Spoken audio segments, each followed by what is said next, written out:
సోదరులు నమస్కారం. నా పేరు మధు, తులసి సీడ్స్ ఎంప్లాయీని. మీరు చూస్తున్నటువంటి రకము తులసి సీడ్స్ వారి కబడ్డీ. ఇది వచ్చేసి కర్నూలు జిల్లా నాడాపురంలో ఉంది.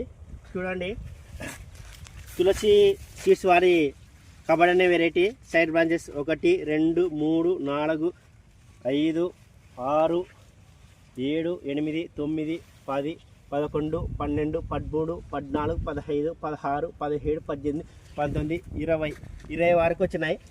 కాయ కూడా చూడండి, 1, 2, 3, 4, 5 వరకు ఉంది. ప్రస్తుతానికి 70 నుంచి 80 కాయ వచ్చేసి చెట్టుకుంది. రైతులు కూడా ఇలాంటి నాణ్యమైన విత్తనం వేసుకోవాల్సిందిగా కోరుతున్నాము.